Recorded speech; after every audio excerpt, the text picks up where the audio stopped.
Assalamualaikum warahmatullahi wabarakatuh. Selamat sore Pak Greg dan teman-teman. Saya Sisha Citrawati, NIM 21Q10045, kelas akuntansi 1.2.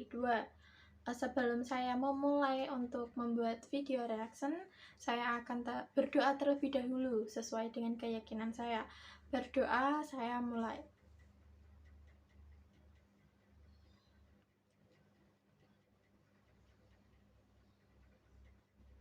Amin. Berdoa selesai. Baik, pada sore hari ini saya akan membuat video reaction mengenai mata kuliah agama yang membahas tentang asal-usul manusia dan martabatnya yang luhur. Di sini saya akan sedikit menceritakan silsilah keluarga saya pada pohon kehidupan berikut ini. Saya mempunyai kakek dan nenek dari keluarga ayah saya, namun saya belum pernah melihat mereka karena ketika saya lahir, kakek dan nenek dari keluarga ayah sudah tiada. Ayah saya menceritakan bagaimana kakek dan nenek semasa hidupnya. Kakek dan nenek saya orang yang baik, tegas, dan ramah. Pekerjaan yang dilakukan oleh kakek dan nenek saya dahulu ialah sebagai petani. Kakek dan nenek dikaruniai 5 orang anak yang terdiri dari 3 perempuan dan 2 laki-laki. Ayah saya termasuk anak terakhir dari kakek dan nenek saya. Selain dari ayah, saya juga memiliki kakek dan nenek dari ibu. Kakek dan nenek saya mempunyai 4 orang anak, yang terdiri dari 1 perempuan dan 3 laki-laki. Ibu adalah anak pertama dari kakek dan nenek saya. Nenek saya dulunya berjualan buah di pasar bersama dengan kakek yang sekarang usaha tersebut dilanjutkan oleh kedua orang tua saya. Lalu ayah dan ibu saya dijodohkan dan setelah menunggu 2 tahun, akhirnya ayah dan ibu saya menikah dan mereka saling mencintai satu sama lain.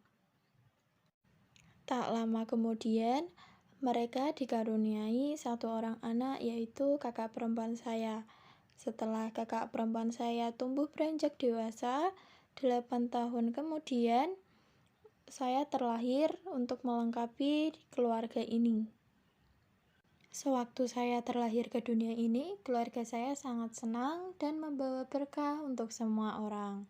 Di saat saya dan kakak perempuan saya bermain, saya merasa sangat senang dan keluarga pun ikut merasakannya dan kita menjadi keluarga yang bahagia. Setelah saya menceritakan sedikit tentang silsilah keluarga saya pada pohon kehidupan, saya akan melanjutkan beberapa pertanyaan dalam studi kasus yang telah diberikan oleh Pak Greg. Untuk pertanyaan yang pertama, apa makna martabat kemanusiaan sesuai agama masing-masing?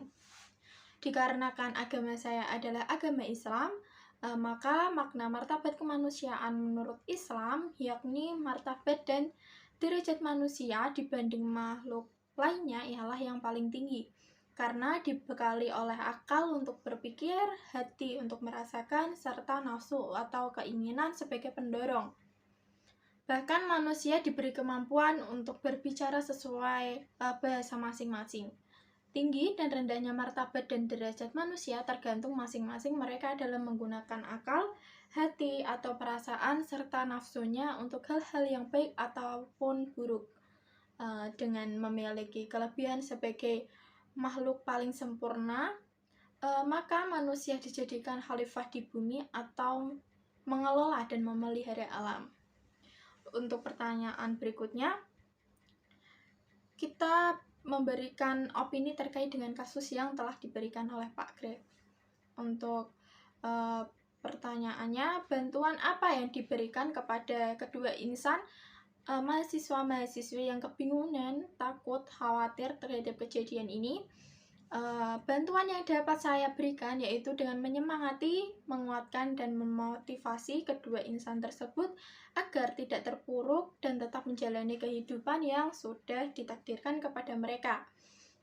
Bagaimanapun mereka telah melakukan dosa dan untuk menebus dosa tersebut, mereka harus bisa menjalani dan merawat anak itu agar nantinya mereka dapat memetik hikmahnya.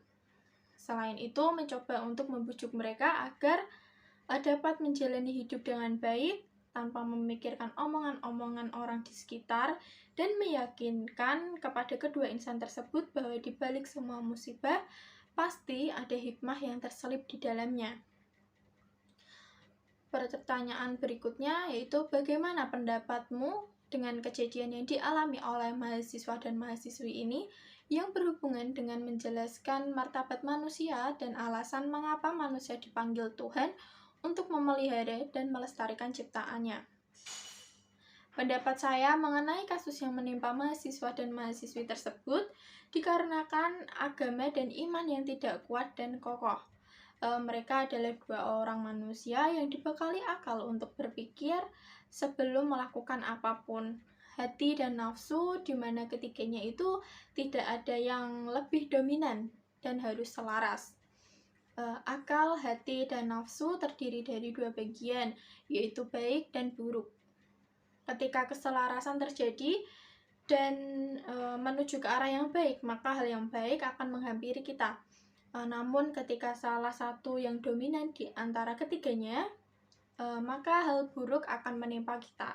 Contohnya yaitu kasus yang telah diangkat oleh Pak Greg. Ketika dua manusia lawan jenis berada dalam satu tempat dan mereka lebih dominan merasakan nafsu yang besar ke arah negatif, maka hal-hal yang tidak baik seperti kasus di ataslah yang terjadi. Untuk itulah manusia dibekali oleh akal, hati, dan nafsu agar dapat berpikir ulang dan mengetahui akibat yang terjadi sebelum melakukan sesuatu.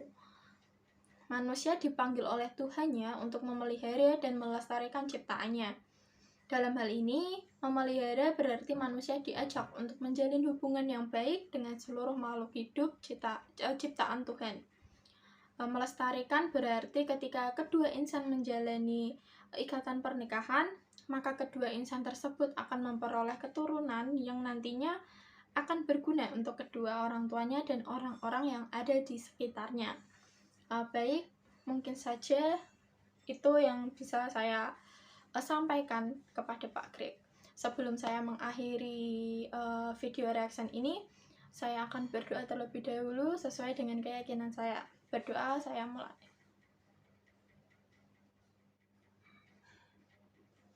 Amin. Berdoa selesai. Baik, itulah yang bisa saya sampaikan. Mohon maaf bila ada salah kata. Sekian dan terima kasih. Wassalamualaikum warahmatullahi wabarakatuh.